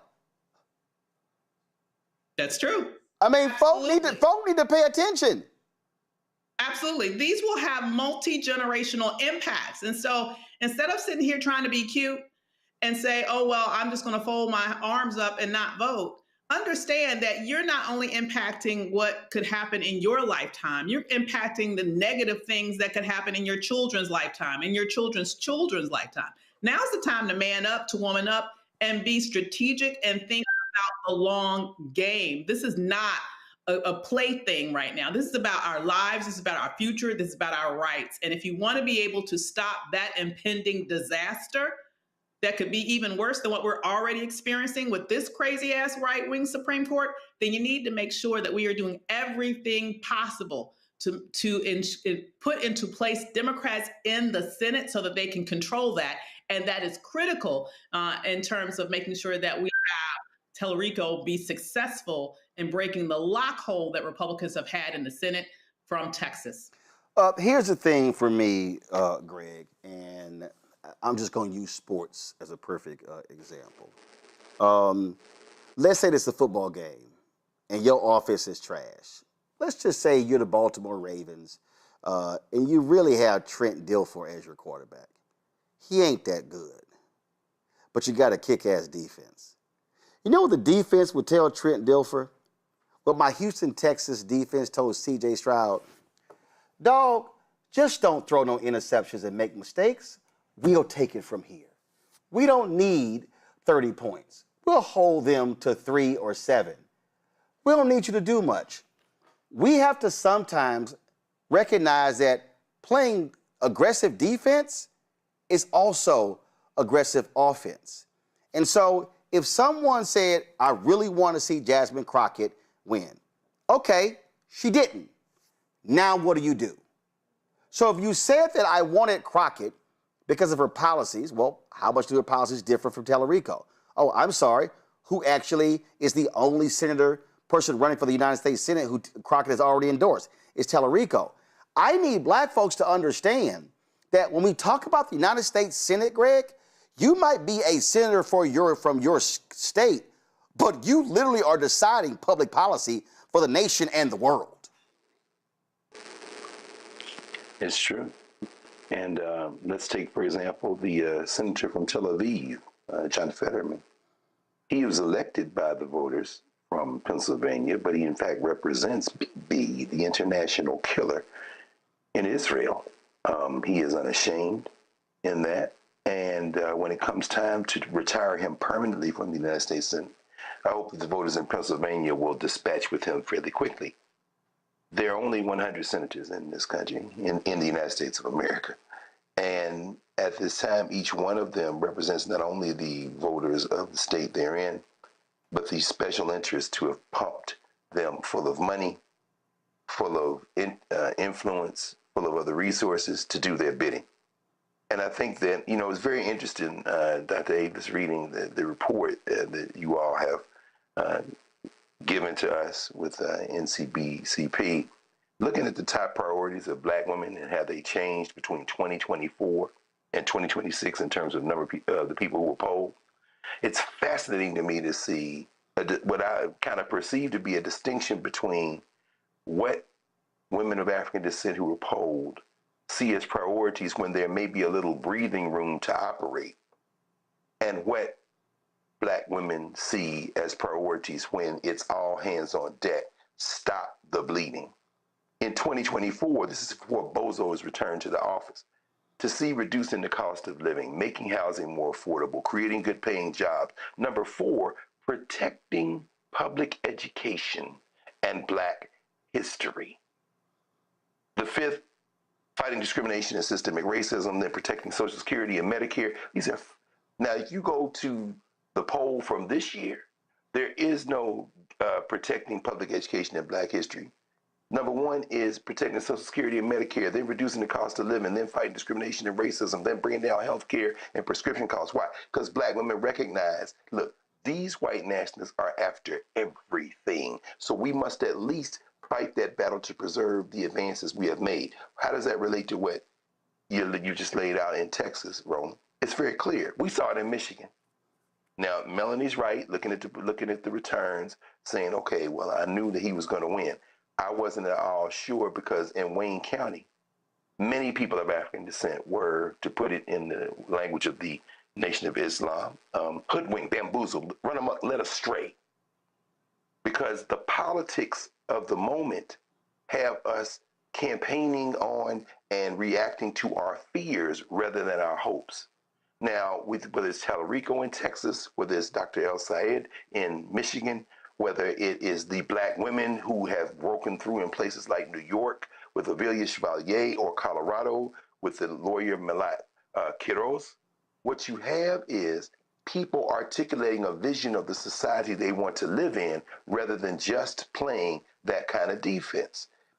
But the problem we have, and this is where the problem really comes in, I think, the problem we have is that too many establishment politicians do not campaign on, do not invest in, do not have a vision of what they want the society to be. What they have a vision of is, how do I advance my little interest and preserve my miserable little piece of real estate, perhaps at the expense of a larger vision. Tallarico was campaigning on a vision. Jasmine Crockett, who is an outsized political talent, who could easily be the governor of Texas, who could easily break Ted Cruz's political back when that seat comes open in a couple of years, who could choose to do any number of things. And let's be crystal clear, the road to the White House more often runs through the governor's mansion than it does the United States Senate or anywhere else. She is best served by continuing to work with a vision rather than we just have to prevent this other thing from happening. And I think that's where the crisis in the Democratic Party is right now, because they're holding on to the fear-based politics. And quite frankly, Black people are tired of that shit. And so is everybody else in this country who has any sense of building a society we want to live in rather than just protecting ourselves from the white boogie people. Larry? Yeah, Roland, you highlighted how important this election is. The other thing is, when you talked about the two polls, listen, Paxton's got 9 lives. And the other thing, he's one of the most, if not most corrupt politicians in the history of Texas. But I think the things that worries me is that this even is tied, considering the number of scandals he's had, more than, if you watch a soap opera and some of these scandals and things that some of these characters get themselves into. But what we understand is that we know the Black vote is going to be critical. I know you talked, before about Texas in terms of, the large number of Black folks there and voters. It's not just those Black voters that, we know are committed to voting, but he has to focus on those reluctant Black voters and get those folks out to make sure you have a realistic path to win this important Senate seat. You talked about the U.S. Supreme Court, and we've seen them ravage voting rights and let Trump administration do pretty much whatever they want. And it's important for folks to understand that things could get a lot worse. So my era or someone else, decides to retire or has some other serious health challenge that could make what we're facing even far more difficult as we move in the next 2 years to the next presidential election. So it has to be all hands on deck. The last thing I will say, Roland, as relates to this particular, election, as relates to Senate in Texas, is I have faith in Black folks. It is the other groups we've talked about today on other shows that do not vote in their best interests. So those are the key demographics: Latino voters, and we talked about white voters, not historically voting in their best interest, not only at the national level, but in states like Texas. So once again, I have faith in Black voters, particularly Black women. It's the other folks that don't vote in their best interest. Bottom line is here. Somebody in our chat was asking the question. I can't sweat what the hell Latinos are doing, what the hell white folks are doing. My focus on what Black folks are doing. And my deal is Chadwick needs to win. He needs to be at 85, 88, 90% among Black people. And not just that number, it's also turnout. There are 4.5 million eligible Black people in Texas. If 70% of the eligible Black people vote in Texas, that's 3.1 million votes. Tallarico needs about 5.4 to 5.5 million to win. That means all he has to do is pick up between white people and Latinos another 2.4 to 2.5 million. Let me also remind people, Texas is 61% minority, Latino, Black, Asian American, Native American. Yet 61% of the people who vote are white. That is the difference in Texas.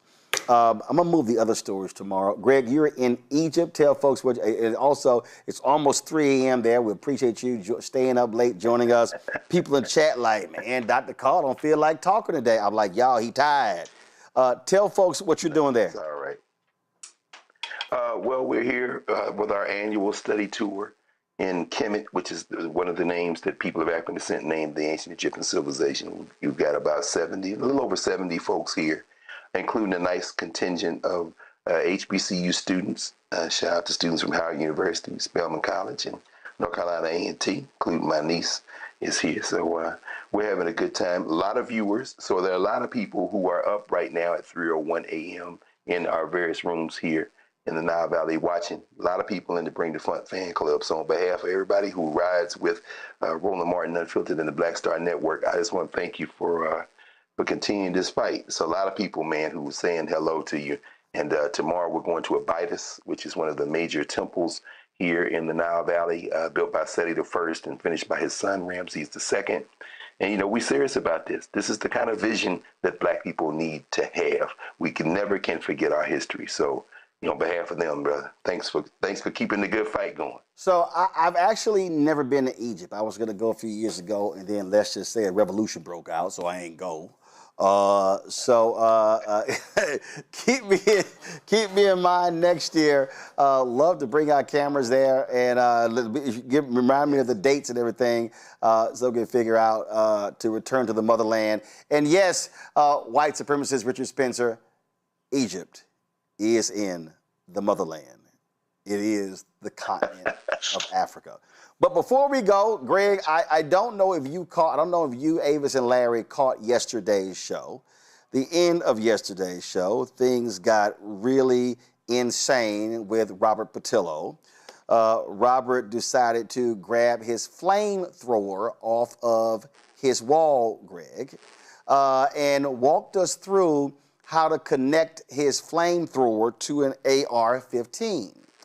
And so Gabby, one of the producers in the control room, she put together this quick meme of Robert with the flamethrower, and so we showed this yesterday. It's an absolutely hilarious segment. If y'all missed it, if y'all missed it, y'all need to go to. If y'all missed it, y'all need to go to the YouTube channel. It's insane. Just give me 30 seconds of it because it's utterly insane. Come on.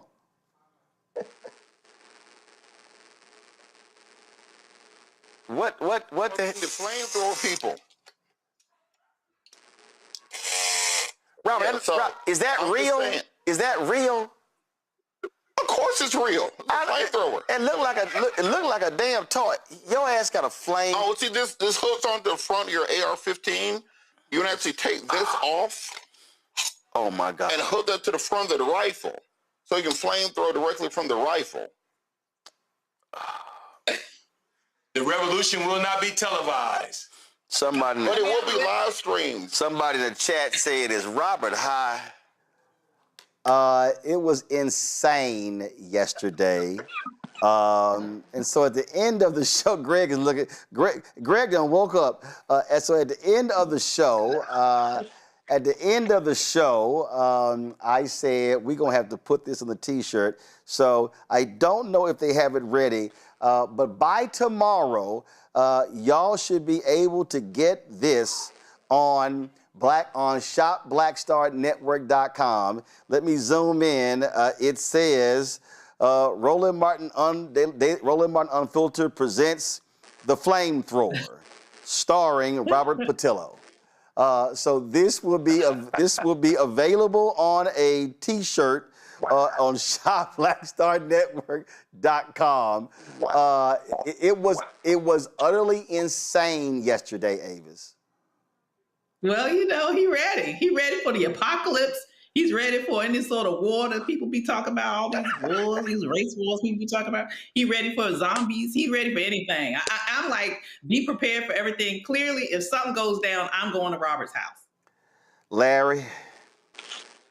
Nah, that's serious. Brother with a flamethrower, that's the first time I've seen that. So he did team up with Will Smith or something. Greg, that boy crazy. Yeah, but I tell you, man, sometimes you got to be armed. What did Malcolm X say? I don't know what Ida B. Wells said. She said a Winchester rifle should occupy a place of honor over the hearth of every Negro home. So Robert just channeling that Ida B. Wells spirit, and you got her portrait up there in the studio. So Ida lives. Indeed.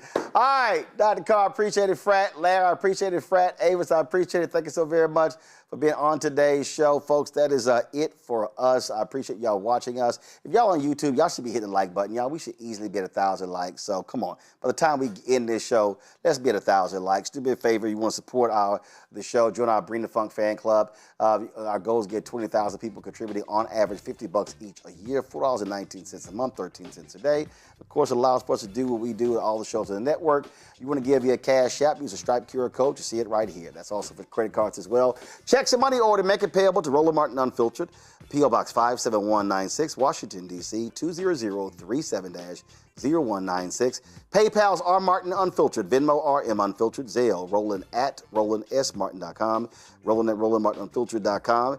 Go download the Black Star Network app, Apple phone, Android phone, Apple TV, Android TV, Roku, Amazon Fire TV, Samsung Smart TV.